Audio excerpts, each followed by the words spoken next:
welcome to this week's Fireside Chat with Jesse. I am joined today by Jeff Elliott, CEO and founder of Elevex Capital. Thanks for joining me, Jeff. Thanks, Jesse. Thanks for having me. No, it's great to have you on here again, man. This time we can discuss an independent as opposed to working for a big bank. And how many years were you at Huntington? 23 years. Yeah, and 30 plus years in banking. So yeah, this is a new adventure. No more banking and on the dark side, the independent side. So here we go. So do you have a rule? I know you're building out an office. So you can have a rule, no red tape anywhere. No red Yeah, tape, right? trying to take the best of the banking world and leave the bad behind, right? So not having checkers upon checkers is one of the goals, and lots of silly rules that don't make a lot of sense. Focused on customers and serving those underserved markets, those types of things. So trying to be fast and efficient, and yeah, red tape is one of the things we're trying not to have at LVX. Perfect. I didn't mean to hijack that. It was just more of a No, that's think I mean, that's what it's all about, right? It's not we're not a bank, right? We're not trying to compete with banks. We're doing our own thing. Our markets are different than banking markets. At times some of those accounts may be bank type accounts, but we're a true leasing shop. We're going to do true leases. We can do loans, but they're not really focused on loans. We're focused on assets and understanding those assets and doing things that banks can't really do or don't want to do. So it's a different approach to the marketplace, and it's very technology oriented, right? So we're trying to bring the latest technologies together and have a system that really is fast and efficient, really transparent and good at risk assessment and understanding our customers' needs. So connecting them where they're at, really. perfect, Yeah, perfect. And I know I got a little off my script that we talked about earlier, but that's just what happens when you and I have conversations. that's But right. You it's go fun. in different It's fun. directions. Uh, Jeff, do you mind, just kind of introducing Elevex Capital? When this airs, I think your press release will be out the week before, so it's good timing. But just mind just kind of introducing the organization, kind of the markets you're going after. Yep. Yeah. So yeah, Elevex Capital is an independent that's focused on providing credit and leasing and financing to the underserved markets out there all across North America, both Canada, Mexico, and United States. Obviously, we are equipment agnostic, so we'll do any types of equipment, but we're going to have vertical specialties in things like energy, both on the renewable side and the oil and gas traditional side. We'll do both of those things. Our investors that from Sallyport have a long history in oil and gas. The founder was CEO of El Paso Energy and CFO of Halliburton, so he's got a strong background in oil and gas, and so they've done a lot in that space. So that's an area that's underserved by banks, and we'll serve that space. But many others, trucking, rail, marine, agriculture, we think is a play that's underserved right now, especially on the smaller end. So yeah, different little verticals in different equipment types and industries, really focused on speed and efficiency and digital transformation. So really, finding different ways to communicate with our customers to speed up the process and deliver better service and access to their information. And lastly, we're really focused on asset management, right? So understanding our assets. We're going to build the best asset management team we can build, and really understand how to take strong residual positions and be comfortable with those, and look at our valuation of our assets over the term and be able to remarket those assets when needed. So it's a real leasing business when we haven't seen a lot of that in the recent times. There's been a lot of loans and bank type business, and this is really something more you would have seen in the 80s and 90s, kind of going back to the old days. We can actually have fun in some Yeah, different structures. that's the idea. I mean, real leasing, I mean, we'll do loans, but it's not our goal, right? It's we really want to be a real leasing company, and and as the banks, they're always going to be in leasing, and they're always going to have their share of the market, and I just think they're going to continue to pull back as they're more focused on deposits and customer relationships. And and that's fine. And they'll do equipment finance for those customer relationships. And then there's a lot of equipment finance that's out there that's is really not they're not interested in, and they're going to use their balance sheet on other things and save it for those deposit relationships, and it's what they should do. And there's nothing wrong with that. And so that leaves a good market there. I also like to talk about the market being, GE Capital was our market leader for a long time, and they're no longer here, and that left a big gap. And so you see companies like our company and others that are independent starting to grow up again.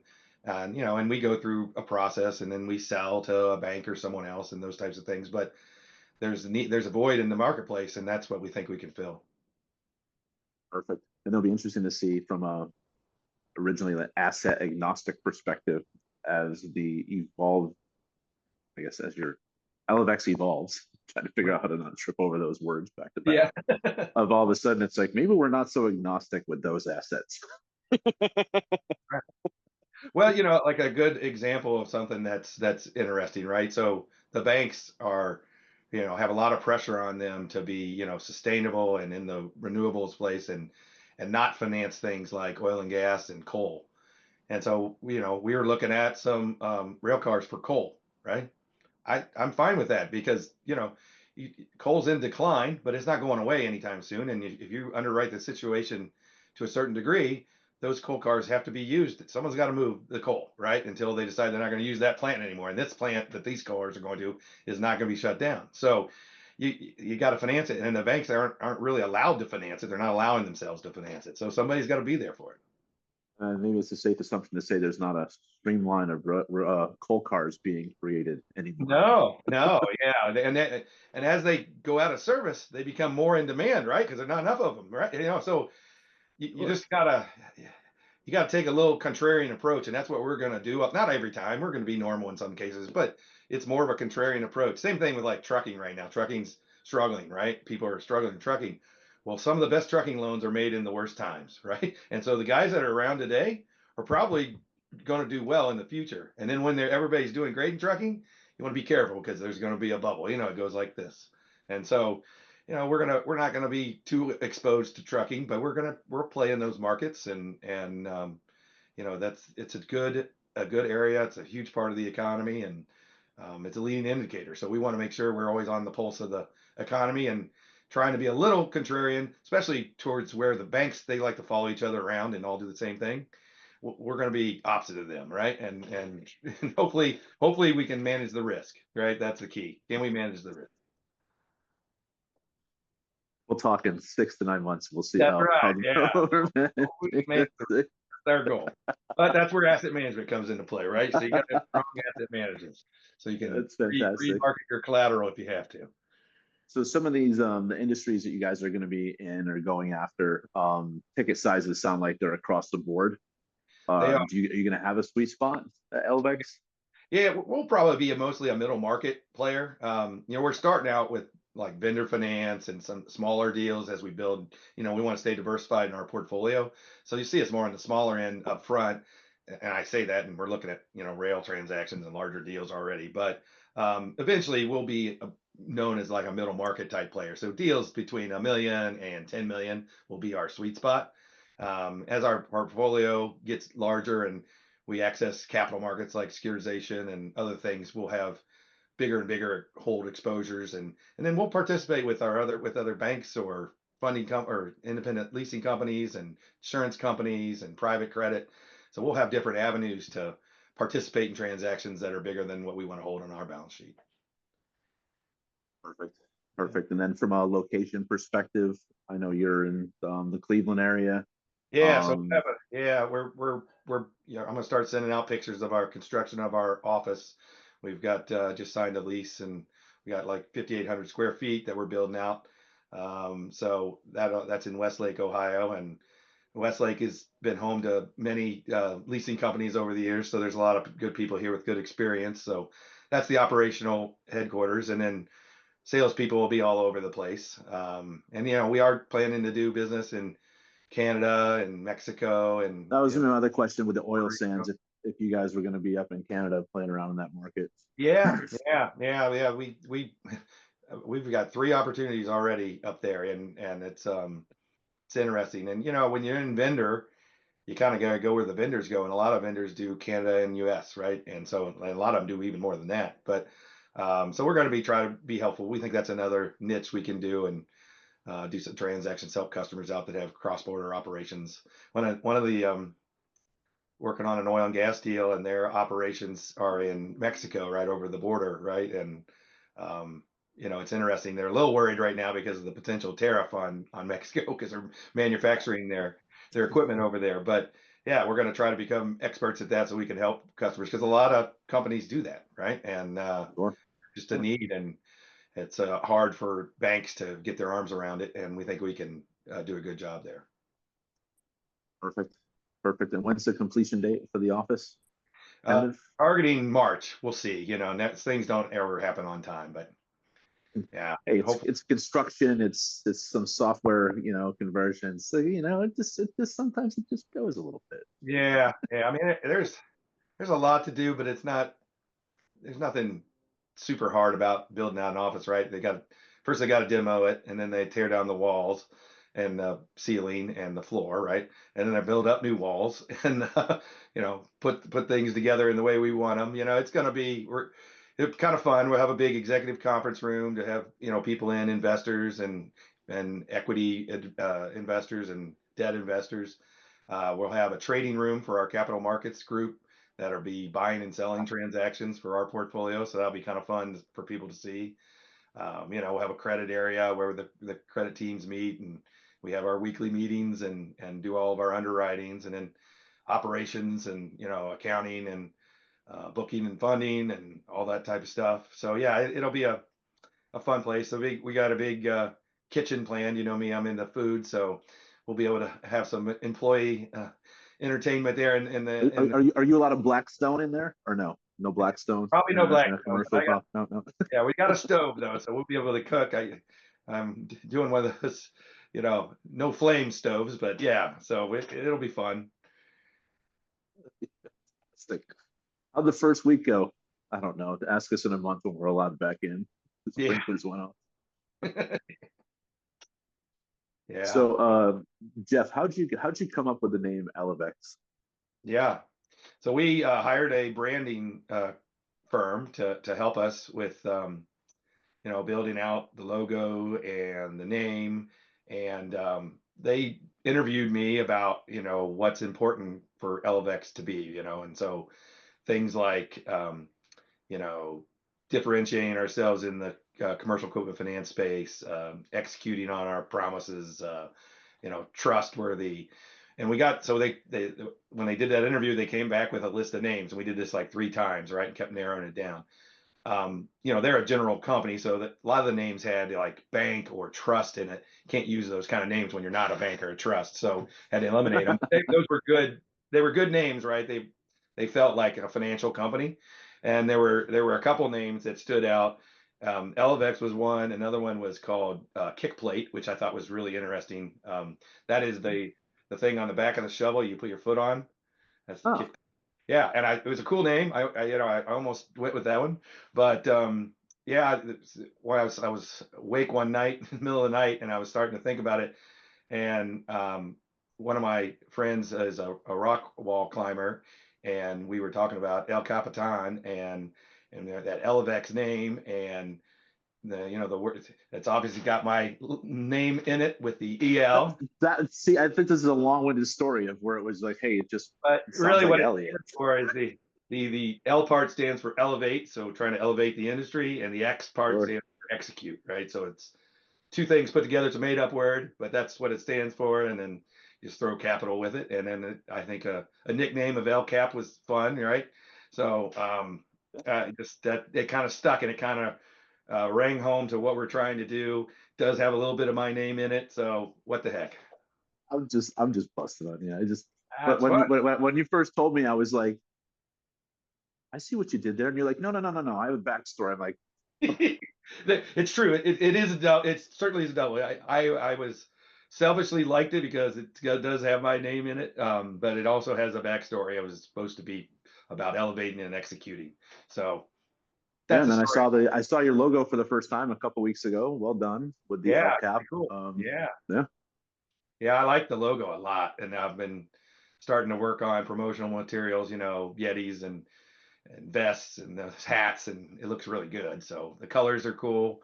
You got that type of um, different I was gonna color. say, so an executive roundtable when we're golfing, you're gonna have a Yeah, fedora with one of those things on it, I'm, right? I'm working on that. Yeah, I almost was thinking about asking them to order. I'm like, yeah, but I don't want everybody else to wear those, so I'll just probably get those just for No, me. no, no, no, no. There's only one of those, and it has There's to only be like one of pink. those. It has to be like orange. I'm guessing you probably go with orange, or it has to be the brightest color you could possibly find. Yeah, yeah. So I'll get some custom ones for me for those. But we have some pretty cool those nice mesh type hats with the logo on the front.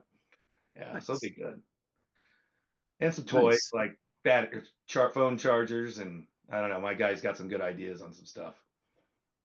Well, I mean, our paths will be crossing in 3 to 4 weeks, so you got time to Yeah, I know. box I gotta ticket. get here. I know. I don't know if we'll be here by then. I hope so. Got business cards the other day.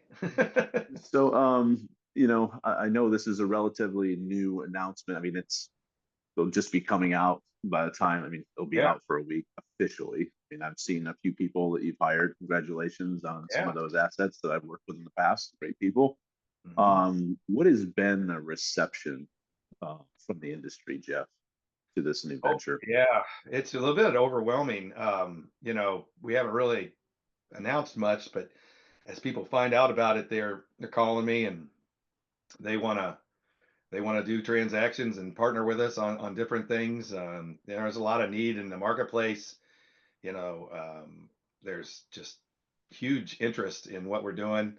My background in capital markets and buying and selling transactions and lender finance. I know a lot of these companies, right? Especially the independents, but I also know most of the banks, right? So a lot of the independents are following up and just seeing how they can partner with us and excited to see another entrance into the marketplace from our perspective. So yeah, it's been great. A lot of people are interested. A lot of people are thinking about changing their careers. I see a lot of people wanting to get out of banking and go into something more independent.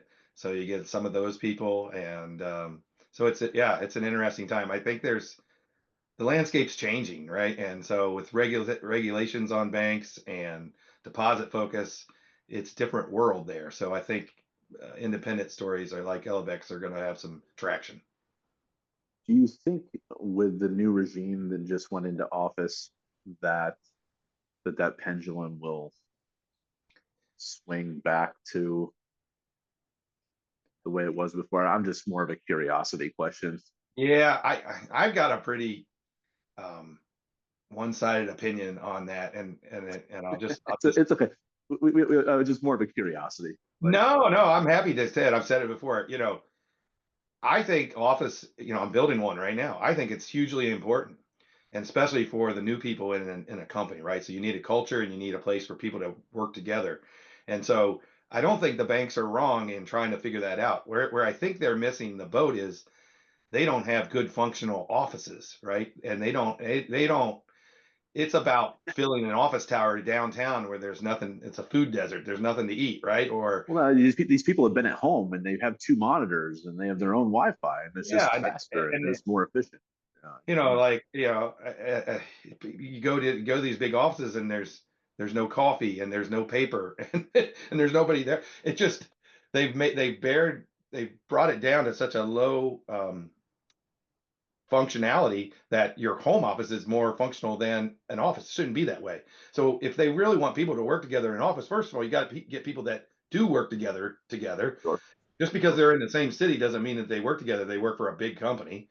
And then you got to make it functional for them to work there. You don't need ping pong tables and all that stuff, but you need coffee and you need a nice work environment where people can make a phone call and feel like they're not in the middle of an open office space where you can't hear anything. You're trying to do credit analysis. You need some space for that. You need the right setup. And until the big companies get really focused on what kind of office do we need and where do we need to put it and how's it going to work, I think they're going to struggle to get people back, even though they require them to come back. And I don't think it's going to work the same. I don't think everybody needs to work from home though. I think having an office is a good thing and a lot of people want to do that. Absolutely. I mean, even Yeah. though I've been working from my home office in Arizona for since 2000, I don't know, 11, like I made it a point to go to HQ at least once a quarter because you gotta Yeah. have that, rapport with your.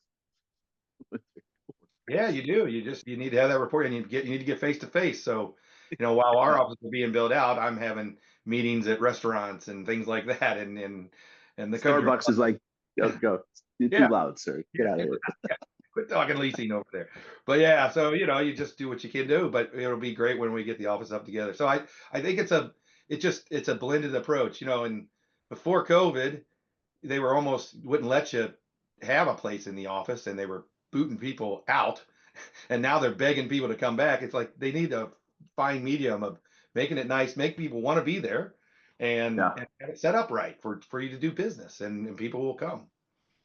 And then from I guess, banks and equipment finance perspective, um, they've been obviously pulling back, and to your point, PE firms are coming in, or all these bigger entities are coming in to serve that market. Do you think that the banks will start to come back sooner than later, or do you think?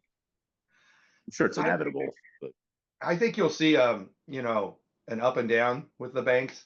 I mean, their challenge is they don't like the equipment finance business that much because it's technically not a deposit gathering business. Now I make the argument that it is. The banks yeah, support their relationships with equipment finance very well, and it's an important part of their product offering. So in some ways they are protecting deposits, but it uses a lot of capital to run an equipment finance company. So I get it. And I think they're going to pull back in things like vendor financing because it's not as much related to core bank, primary bank customers, right? Um, However, what happens with banks is they their loan portfolios amortize, and then they're not making that's what makes the most money in any bank is the loan portfolio. And so when their loan portfolio goes down, I think they're going to come into back in the market. I think what they're going to do is do more capital markets business than they are like vendor or direct or these vertical businesses. just go out and buy a bunch of tranches at a They'll buy it, time. yeah, and it Got kind it. of kind of back to the old days where they're more buying deals from independents and other sources rather than being their own direct originators. They'll still do deals to their customers, but I think Sure. they'll curb back on their originators that do vertical specialties like aircraft or rail.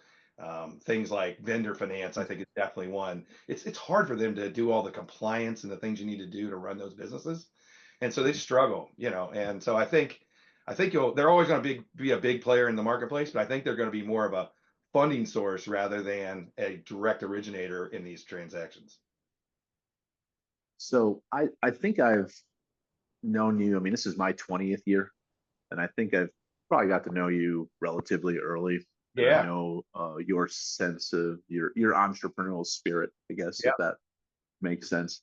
Um, Now that LFX is there, walk me through that kind of startup Yeah. mode.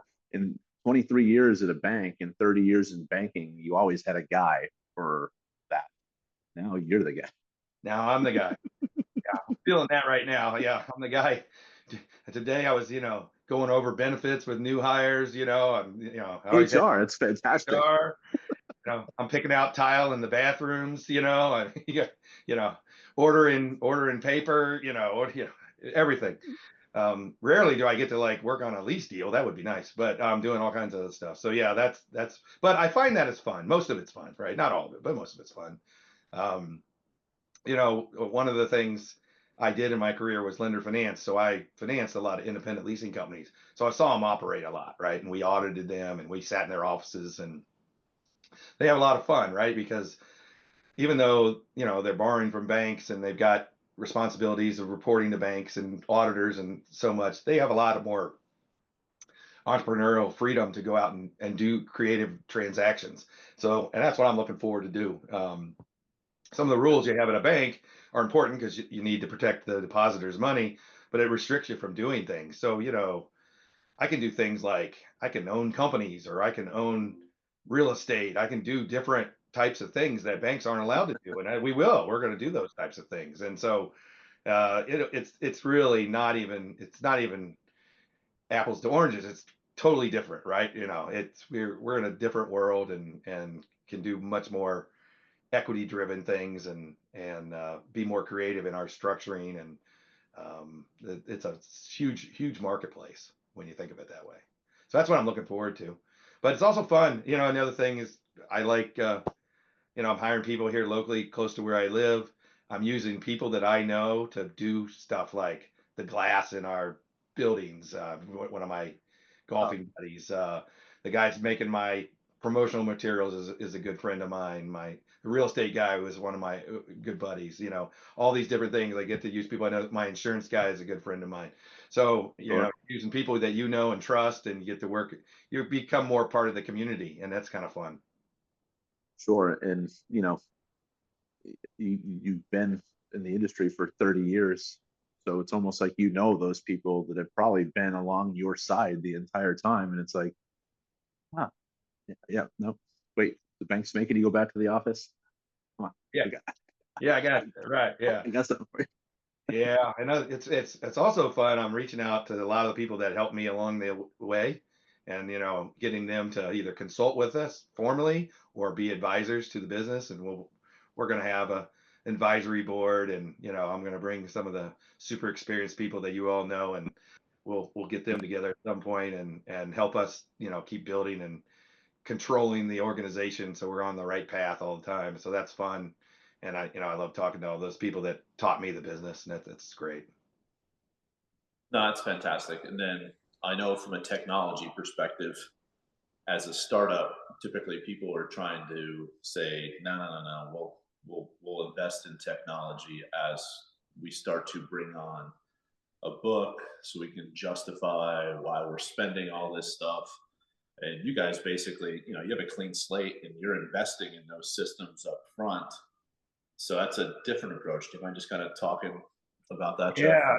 Yeah, no, that's a great question. So most leasing companies I've seen start with sales, and then they decide to figure out their operations as they need. That's not what we're doing. We before I even joined, they hired a IT guy to invest in, start building out the technologies. We want to use the latest and greatest technologies to really have a differentiated process in the marketplace. So we're building the systems and capabilities first, and bringing on sales last. And so we're going to be able to deliver in a much better, fast, efficient, transparent way to the industry. So that's a different approach from our standpoint. And when they recruited me for this role, that was one of the first things I said. I said, look, I don't want to do this on the cheap. We're not just a fly by night organization. We want to build a solid foundation so it's set and ready for growth. Because when we get going, we're going to be able to grow fast because there's lots of opportunity out there, and we got to have that good base underneath us. So that was critical to the negotiation of setting up Elevix. And it's also an interesting philosophy because now that you're getting the systems, the business is coming in, right? I mean, I think you have a very healthy pipeline without. Yeah. So it's like, huh, maybe if I don't sell things, it just come to me. Right. Yeah. Well, most leasing companies are built by buying deals first, right? So a lot of it's syndicated capital markets activities, which is fine, and those deals are good. They can fill your balance sheet up and get you the profitability quicker, and then we'll add in the direct originations down the road, and it takes a little longer to build those up, and so it's a good approach to do it that way, and allows us to get our systems up and running, and so that's a great combination to have of investors that believe in your business for the long term and want to build a platform that's going to work. That was critical to me joining Elevix. I also think it's a point of leverage as you're looking to bring on salespeople, where it's like, no, it's okay. No, I mean, look at what we got. Like, Yeah, yeah, that's not what I can do for you. It's what can you do? that's right. That's right. Yeah, they're. It's always fun dealing with salespeople. I'm starting to talk to them now. There's millions of questions, and you can never detail your comp plan down enough. I already know I got holes in there they're going to have to fix. Because they read it and they find ways to defeat it. Hey, guys, okay, I know that. Like, what do you got? What are you talking about? You missed this here. Or hey, let's add Yeah, these. yeah, yeah. So yeah, but it's interesting. I think we're going to be very competitive on the compensation side, and as an independent, it's different than a bank, right? You don't have the super low cost of money, so you've got higher cost of funds, you've got higher risk points, but you get higher yields. So you don't do as much volume, but I think you can do a lot of volume if you get the right customers and vendor programs or referrals coming in. There's really good opportunity. Sure. And I know as you're scaling this business, it's not just about, the next 3 to 5 years for Jeff. It's you're trying to leave a legacy in the industry. So you want to kind of just talk about that? Yeah, I do actually. That's the obviously other than the next job, what I really was interested in is building the next group of equipment finance professionals. So my goal is to have a leadership team that's got enough experience to train new people into the industry. So like the 2 credit people I've hired so far, they're not equipment finance people yet. They're going to be. They're learning right now. They know commercial credit, but they're learning the equipment finance business. And so that's one of my goals, is to get new people into the industry, train them up our way. Hopefully they stay with us forever, but even if they go other places, that's okay. It's about bringing more. Our industry is aging. I'm 53, but I'm relatively young in our industry. People are way older and they're retiring really quickly, especially asset managers. And there's almost a lost art out there. So we got to build the next generation. So that's one of my goals. I'm on the board of Alpha, and been on the board of the foundation, and I'm very, intertwined in the industry. And my whole life's been basically about it.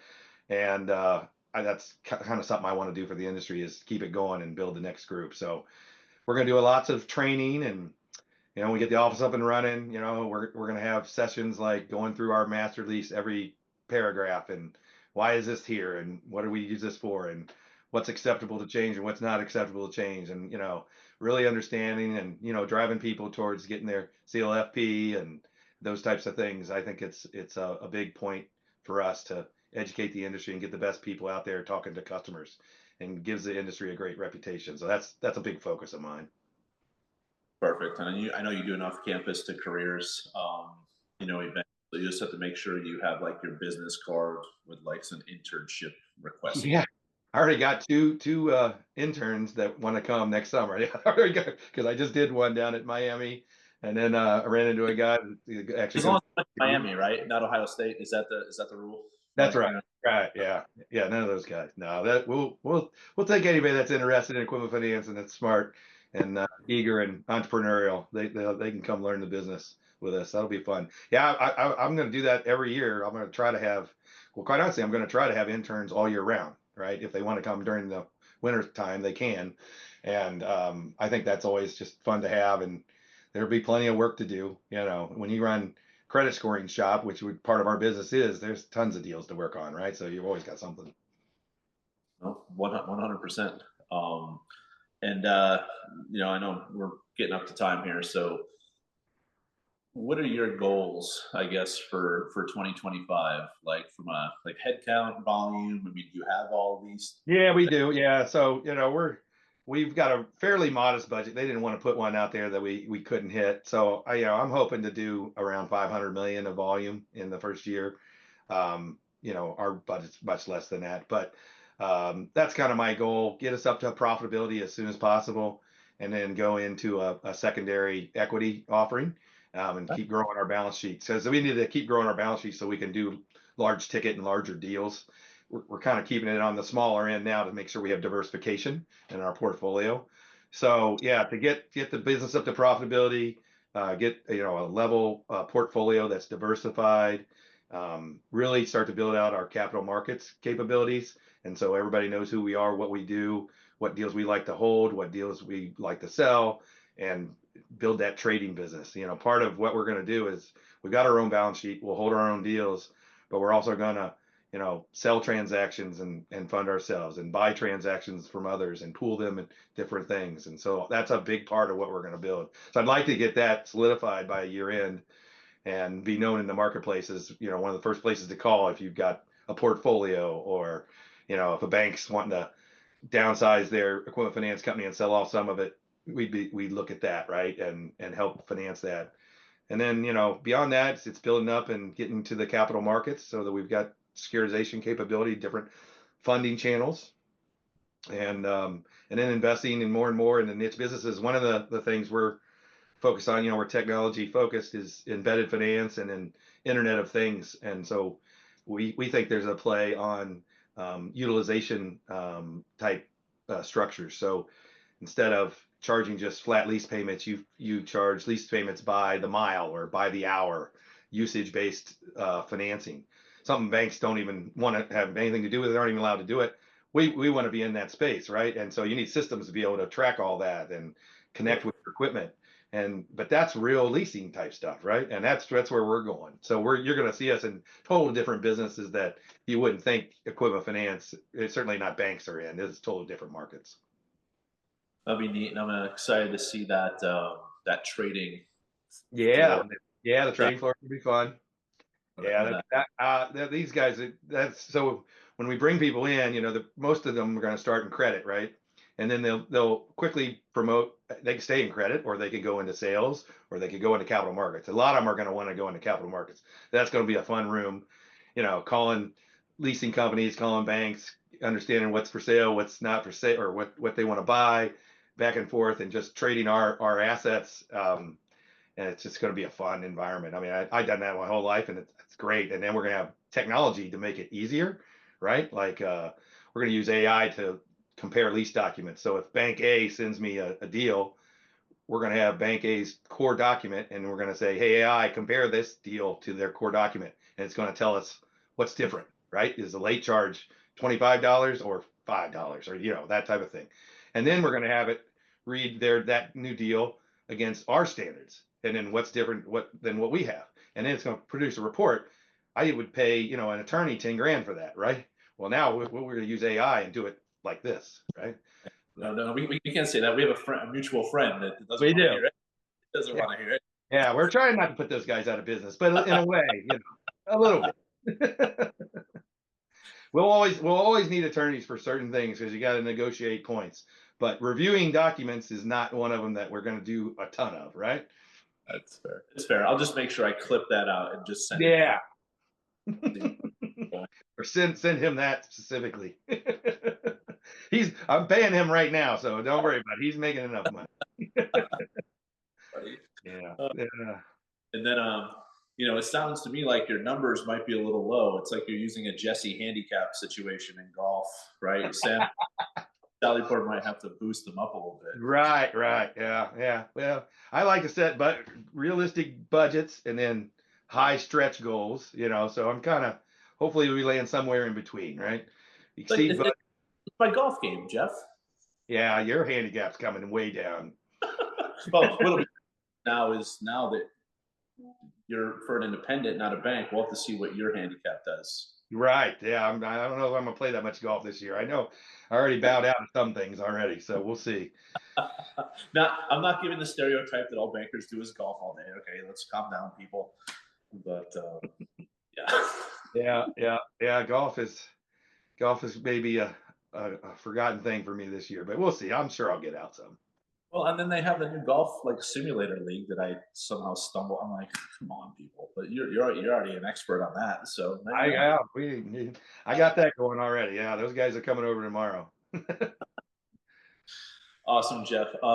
So I guess at the end of the day, why should someone want to do business with Jeff Elliott and the Elliott Capital team?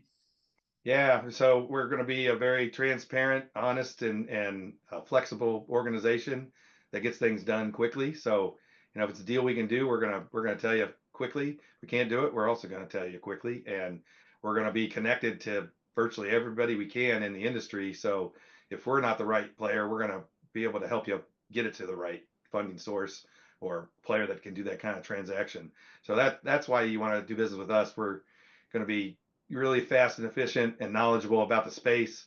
I think others that don't have strong asset management capabilities that need some of that, we're going to be offering some of those solutions to the marketplace and helping people really understand their assets when they get into something that they're not used to doing. Hopefully we can do that. So I think, we're going to be a real partner. Obviously we're going to compete in the marketplace, but we're going to be a partner with everybody too. So I think knowing us and getting to know the team is is going to be a valuable opportunity for most people in the industry. Well, excellent, sir. I really appreciate your time today, Jeff. Look forward to seeing you later this month. And yeah, man, congratulations again. Exciting times. Be Thank interesting you. at the funding conference when you're running around. I mean, you were stacked at the funding conference before, but now this just opens up even more. Oh yeah, I'm going to bring a big team to the funding conference this year, so we'll have but there are going to be a lot of new people there that never seen speed dating for leasing people, so that'll be fun. Yeah, yeah. So Well, yeah. exciting times, sir. I really appreciate it, and you know, we'll be talking soon. Thanks, Jeff. Thanks, Jesse. Thank you.